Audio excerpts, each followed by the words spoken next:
ఉమ్మడి రాష్ట్రంలో 30 సంవత్సరాల కంటే ముందు నేను జన్మభూమి తీసుకొచ్చాను. ఆ స్ఫూర్తిని మళ్ళీ ఈరోజు వింజమూరులో మీరు చూపించారంటే దీనికి మీరందరూ అభినందనీయులు. Congratulations, hats off to you. కష్టపడిన వాళ్ళందరికీ గట్టిగా చప్పట్లు కొట్టి అభినందించండి. ఎవరైతే ఈ పనిలో భాగస్వాములు కాలేదో వాళ్ళు ఒకసారి మళ్ళీ మీ మనస్సాక్షిగా ఆలోచించి భవిష్యత్తులో మీరు కూడా భాగస్వాములు కావడానికి ముందుకు పోవాల్సిందిగా నేను మిమ్మల్ని కోరుతున్నా. దారిలో వస్తా ఉంటే చూశాను. మళ్ళీ నేను డీటెయిల్స్ అన్ని స్టడీ చేస్తాను. చాలా తక్కువ సమయంలో 70 లక్షల రూపాయలు సేకరించి ఎన్నో ప్రొక్లైన్లు పెట్టి మనం కూర్చున్న ఈ ప్రాంతంలో కూడా ఆ చెరువు మట్టి తీసుకొచ్చి ఎక్కడికక్కడ డెవలప్ చేసి ఒక బ్రహ్మాండమైన కార్యక్రమానికి శ్రీకారం చుట్టారు. ఈరోజు మిమ్మల్ని చూసినప్పుడు నాకు అనిపిస్తుంది, మీరు ఒక అడుగేసి నేను 100 అడుగులు వేస్తానని మరొక్కసారి మీకు విజ్ఞప్తి చేస్తున్నా. అందుకే అది చూసినప్పుడు ఇక్కడ అడిగినప్పుడు మీరు అడిగారు, మీ ఎమ్మెల్యే అడిగారు.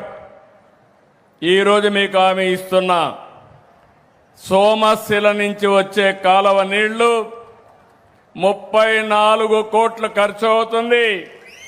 2019 ఇచ్చాను. ప్రభుత్వం అంటే మీరే ఒకసారి నెమరు వేసుకోవాలి. ఎవరు ప్రజల కోసం పనిచేస్తారో, ఎవరు స్వార్థం కోసం పనిచేస్తారో ఒకసారి నెమరు వేసుకోండి. ఇప్పుడు హామీ ఇస్తున్నా, మళ్ళీ 6 నెలల లోపల ఇక్కడే శాంక్షన్ చేస్తున్నా, టెండర్లు పిలవమని ఆదేశాలు ఇస్తున్నా. ఈరోజు ఏప్రిల్ 1వ తారీఖున కరెక్ట్గా అక్టోబర్ కంతా దీన్ని పూర్తి చేసి ఈ సంవత్సరమే మీ చెరువులో నీళ్లు పెట్టే కార్యక్రమం. ఇది కాకుండా చుట్టుపక్కలుండే చెరువులు ఇంకా 3 ఉన్నాయి. అవన్నిట్లో కూడా నీళ్లు పెడతాం.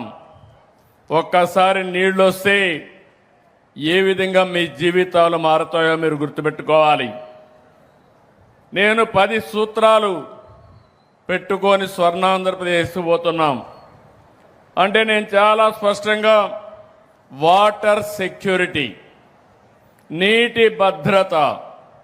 ఈరోజు ఏప్రిల్లో ఉన్నాం. దగ్గర 60% రిజర్వాయర్లో నీళ్లున్నాయి. అన్ని రిజర్వాయర్లు కళకళలాడుతున్నాయి. ఈసారి సోమశిల, కందలేరు కూడా ఫుల్గా నిండింది. 2 పంటలకు నీళ్లు ఇచ్చాం. నెల్లూరు జిల్లా రైతాంగం చాలా ఆనందంగా ఉన్నారు. అది ఈ ప్రభుత్వం యొక్క పట్టుదలని మరొకసారి మీ అందరికీ విజ్ఞప్తి చేస్తున్నా. నేను మిమ్మల్ని అందరినీ కోరేది ఇదే కాదు, ఈ స్ఫూర్తి ఇట్లనే కంటిన్యూ కావాలి. ఏ పరిస్థితిలో ఈ ప్రభుత్వం వచ్చామో ఒక్కసారి మీరు నెమరేసుకోవాలి.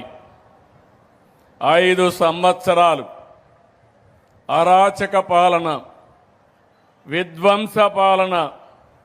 నేను 4వసారి ముఖ్యమంత్రి, 15 సంవత్సరాలు ప్రతిపక్ష నాయకుడిని.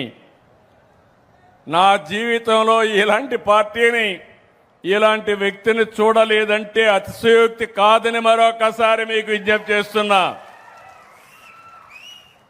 మొత్తం రాష్ట్రం అంతా విధ్వంసం అయింది. బటన్ నొక్కే కార్యక్రమం అనేవాడు, ఒట్టొట్టే బటన్ కూడా అప్పుడప్పుడు నొక్కేవాడు. ఈరోజు మీ స్ఫూర్తిని చూశాను.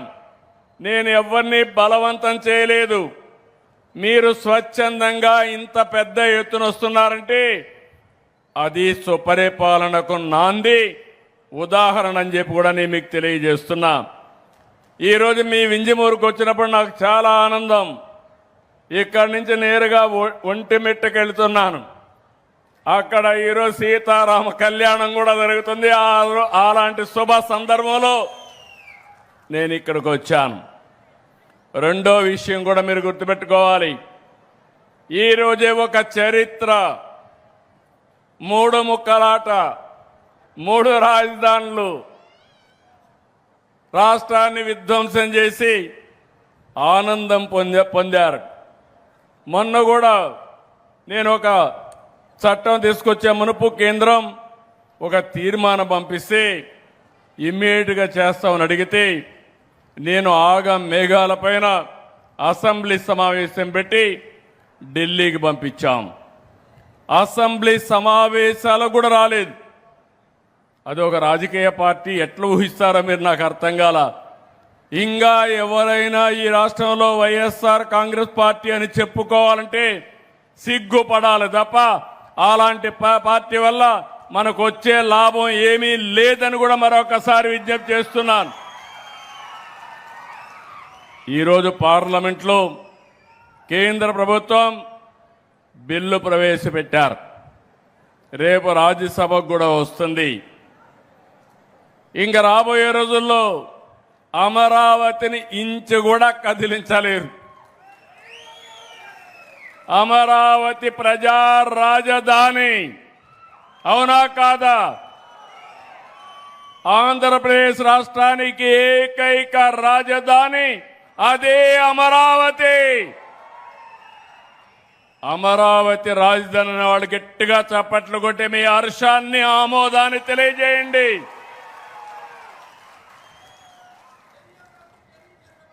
ఒక వ్యక్తికి ఒక అడ్రస్ ఉండాలి, ఒక రాష్ట్రానికి ఒక రాజధాని ఉండాలి. అలాంటి రాజధానిని విధ్వంసం చేసి ఎడారి అని, లేకపోతే శ్మశానమని, ముంపు ప్రాంతం అని ఎగతాళి చేసి మనకు రాజధాని కూడా లేకుండా చేసే పరిస్థితికి వచ్చారు. ఈరోజు నేను వచ్చింది పేదల సేవలో. మీరందరూ గుర్తుపెట్టుకోవాలి, నాకు మొదటి తారీఖు వస్తానే గుర్తొచ్చేది మా పేదవాళ్లే గుర్తొస్తారు. నా కళ్ళలో మీరే ఉంటారు. అందుకే నేను రావడం కాదు, రాష్ట్రంలో ఉండే ప్రభుత్వ యంత్రాంగం, ఎన్డీఏ పార్టీ యంత్రాంగం మొదటి తారీఖున మీ సేవలోనే ఉంటాం. నేను ఎప్పటికప్పుడు అందరికీ ఒకటే మాట చెప్పాను. ఈరోజు దేశంలో ఎక్కడా ఇవ్వని విధంగా దగ్గర మీరు చూస్తే 4,000, 6,000, 10,000, 15,000 రూపాయలు పింఛన్లకు ఇస్తున్నాం. దివ్యాంగులకు 6,000 ఇస్తున్నాం. కిడ్నీ పేషెంట్లు కానీ డయాలసిస్ చేసుకుంటే 10,000 ఇస్తున్నాం. మంచానికే పరిమితం అయితే అలాంటి వారికి 15,000 ఇస్తున్నాం. నేను అడుగుతున్నా, ఎక్కడైనా ఇస్తున్నారా తమ్ముళ్ళు, ఆడబిడ్డలు? మీరే చెప్పమని మిమ్మల్ని అడుగుతున్నా. దగ్గర 2,730 కోట్లు నెలకు ఖర్చు పెడుతున్నాం. 63 లక్షల మందికి ఇస్తున్నాం. ఇప్పటికీ 60,000 కోట్ల రూపాయలు ఒక్క పింఛన్ కింద పేదవాళ్లకు భరోసా ఇచ్చిన ఏకైక ప్రభుత్వం ఎన్డీఏ ప్రభుత్వం అని చెప్పి కూడా నేను మీ అందరికీ విజ్ఞప్తి చేస్తున్నా. ఇంకో పక్కన మీరు చూసి తమిళనాడు ఉంది, 1,000 రూపాయలు ఇస్తారు. ఇప్పుడు కొత్తగా 2,000 ఇస్తామని ఎన్నికల మేనిఫెస్టోలో పెట్టారు. అలాంటిది మన రాష్ట్రంలో 4,000 నుంచి 15,000 ఇస్తున్నాం. ఎక్కడా దేశంలో ఏ రాష్ట్రంలో ఇవ్వడం లేదు. అయితే మీరు కూడా ఒక విషయం గుర్తుపెట్టుకోవాల్సిన అవసరం ఉంది. ఈ జిల్లాలోనే 2,91,000 కుటుంబాలకి 128 కోట్లు నెల ఇస్తున్నాం. ఉదయగిరిలో 39,300 మందికి 17,81,00,000 ఇస్తున్నాం. వింజమూరులో 5,484 మందికి 2,47,00,000 ఇస్తున్నాం. నేను ఇంకొక మాట కూడా చెప్తున్నాను.